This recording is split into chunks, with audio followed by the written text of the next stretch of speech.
Assalamualaikum warahmatullahi wabarakatuh. Adik-adik mahasiswa Sistem Kepartaian dan Pemilu di Indonesia. Kali ini saya akan menjelaskan teknis perkuliahan kita untuk pekan keempat. Metodenya masih sama dengan pekan kedua dan ketiga, metode interaktif, ya. Seperti biasa, Anda harus masuk di menu alur pembelajaran pekan keempat, ya. Menu alur pembelajaran pekan keempat, di situ ada skenario.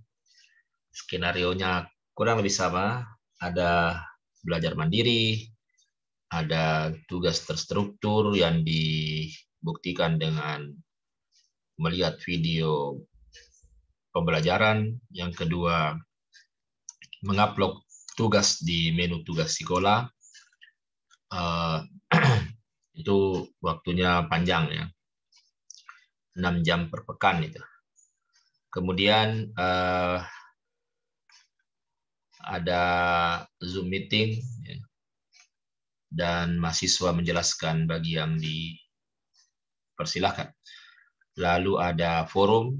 Di menu forum Anda mengetik penjelasan atau intisari tugas Anda. Tapi yang pokok saya pikir yang berbeda tentu dari pekan ke pekan adalah ruang lingkup materi. Iya. Jadi di pekan keempat ini mahasiswa diharapkan mampu menjelaskan tentang sistem kepartaian dalam hal pemerintahan presidensial dalam negara yang menerapkan sistem multipartai. Karena kita di Indonesia ini kan sistemnya presidensial, lalu kemudian multipartai, sistem kepartaian. Nah, di pekan keempat ini saya sampaikan sedikit summary-nya. Pemerintahan presidensial dalam negara yang menerapkan sistem multipartai itu akan berlangsung efektif di dalam mewujudkan kehendak rakyat apabila ditopang oleh sistem politik yang demokratis. Ada 3 hal yang kita akan lihat di pembelajaran kita kali ini.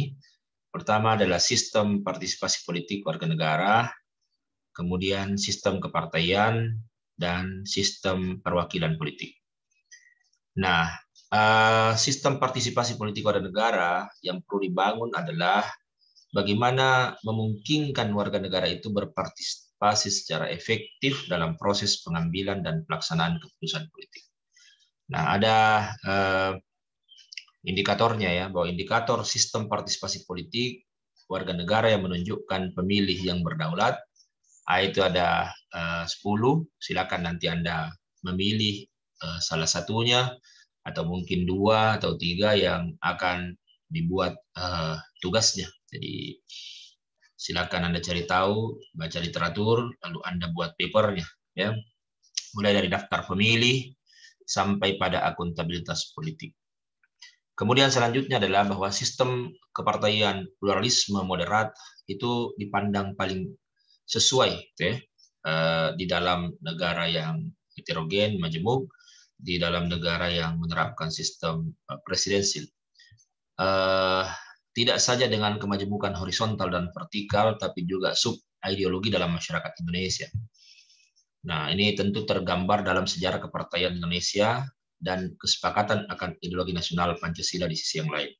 Jadi harapannya dengan sistem kepartaian pluralisme moderat seperti yang kita jelaskan di materi pekan ketiga, yang disampaikan oleh Giovanni Sartori, bahwa kemudian pluralisme moderat itu memungkinkan untuk adanya koalisi partai politik karena jarak ideologinya tidak terlalu jauh atau tidak terpolarisasi.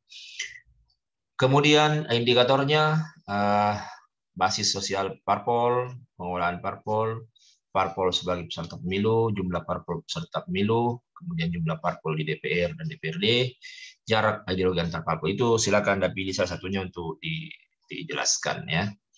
Kemudian selanjutnya adalah salah satu pilar demokrasi itu adalah representasi politik. baik yang dilaksanakan oleh parpol melalui mekanisme demokrasi perwakilan maupun yang dilaksanakan oleh pihak bukan parpol berdasarkan representasi substantif. Jadi ada representatif demokrasi, ada representasi substantif. Nah, apa indikatornya? Nah, ada 7. Silakan Anda pilih salah satunya. Nanti saya akan kirim video penjelasan untuk materi ini ya, adik-adik. Cari tahu lebih jauh supaya bisa lebih komprehensif pemahaman. Jadi paper yang dibuat ini paper individu, nanti anggota kelompok 1 dan 2 itu bicara tentang sistem partisipasi politik warga negara. Kelompok 3, 4, dan 5 itu bicara tentang sistem kepartaian seperti indikator yang tadi yang saya sampaikan di atas. Kemudian 6, 7, 8 bicara sistem perwakilan politik seperti indikator yang ada di atas. Jadi pilih 1 atau 2 indikator untuk Anda jelaskan di tugas Anda. Ya, baik, saya pikir itu penjelasan teknis untuk pekan keempat. Terima kasih, mudah-mudahan bisa dilaksanakan. Saya pikir waktu 6 jam per pekan itu sangat cukup untuk mata kuliah kita. Baik adik-adik, terima kasih. Semoga bernilai ibadah. Alhamdulillahirabbil alamin. Assalamualaikum warahmatullahi wabarakatuh.